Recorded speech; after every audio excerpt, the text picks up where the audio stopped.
Today we're talking about the worst ways to market your private practice. If you want to make sure you avoid these terrible ways of marketing a private practice, then stay tuned for the entire video. Let's dive in.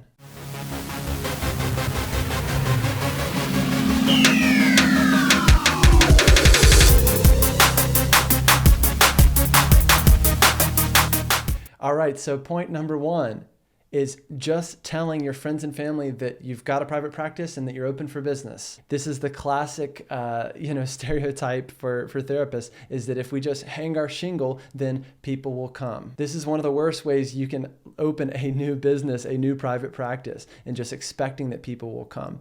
In fact, your friends and family are probably already going to be the first ones to know, so spending extra time and telling them is probably not going to lead to any new referrals right off the bat. In my opinion, and this is probably going to be controversial, I think one of the worst ways to build a practice is just networking.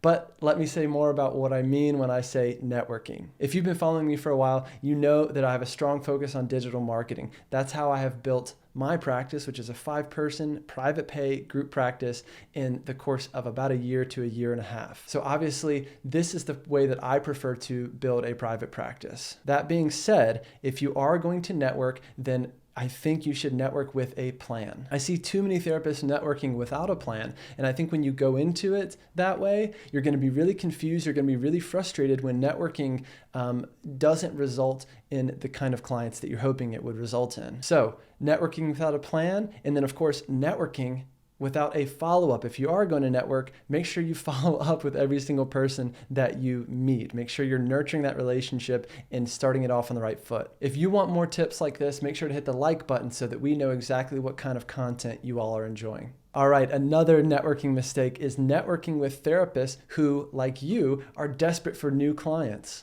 I see a lot of therapists making this mistake, and I think it's one of the worst ways to spend your time in building a private practice, especially if you are early on. Because the fact of the matter is, if the therapists you're networking with are desperate for clients like you, they might not have a lot of clients to send your way. It doesn't mean that you might not get something out of it. It might not be a great relationship or a new friend or whatever it might be. But if your sole purpose for networking right now is generating referral sources and generating new referrals, then networking with people who are also desperate for referrals is not going to be the best place for you to be focusing right now. Next one is networking with referral sources who don't have any referrals to send you. It's completely fine to network with referral sources. And in fact, I feel like if you are going to network, networking directly with referral sources like doctors or pediatricians or school counselors or whomever it might be is a good way to network if you are going to have that focus in your practice. But that being said, if you are going to network with referral sources, make sure you're networking with referral sources who actually have referrals to send you. Another common networking mistake that I see is simply asking referral sources for more referrals. I think this is one of the worst ways you can approach a new relationship. I think the best way to approach a new relationship with a possible referral source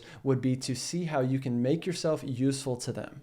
Find a way to serve that person or that business. Rather than outright asking for referrals, go into it thinking, how can I make myself helpful to you? Or just asking them, what do you need? What could I do that could be helpful? So it might be hosting a workshop, coming and giving an in-service to their other staff, whatever it is.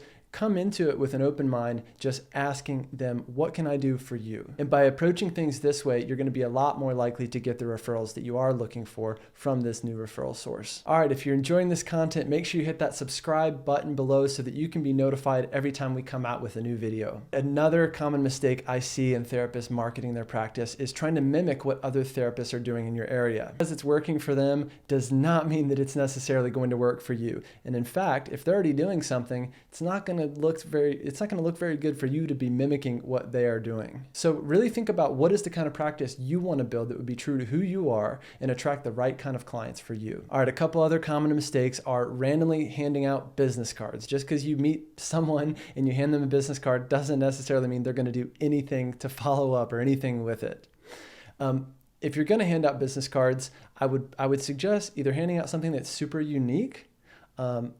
For instance, I met someone who handed out wooden business cards, and that wooden business card was a lot less likely to be thrown away than something that's just an unattractive piece of paper and just one more thing I need to keep up with. So again, when you're networking with other people, maybe hand them something interesting. Hand them an infographic that you created that really reflects your practice or the kind of clients that you serve. And my last common mistake that I see therapists doing to market their practice is just randomly posting and handing out rack cards or little cards that have information about their practice. You see them posted at the local coffee shop, local restaurants, whatever it may be. I can't remember the last time I walked by one of those, saw a business and thought, wow, I should call them right away, right? It's just not the strongest way to generate new referrals in the beginning. Again, I've talked a lot about networking and the ways that I think networking can really fall short. And I'm not saying networking can't work for you. It's not the way that I like to build a business, but it doesn't mean that it can't be effective when done right, when done with a plan, when done with the right people, and when you have strong follow-up. My preferred way to build a practice is to develop a really strong, professionally designed website with a professionally designed logo, a clear message, good SEO foundations, which you can learn about more in another related video, and then to hit it really hard with the Google AdWords to get our website in front of the right people early on. I also love Google AdWords because it gives me a lot of control over what I want to spend at any given time in promoting my practice. So what are the ways that you've found to be completely ineffective in marketing your practice? And what are the ways that you've found to be super effective? Let us know in the comments below. And if you're interested in getting some professional help with your Google AdWords, head to unconditional.media to meet my team. And stay tuned for the next video coming up. We'll see you next time.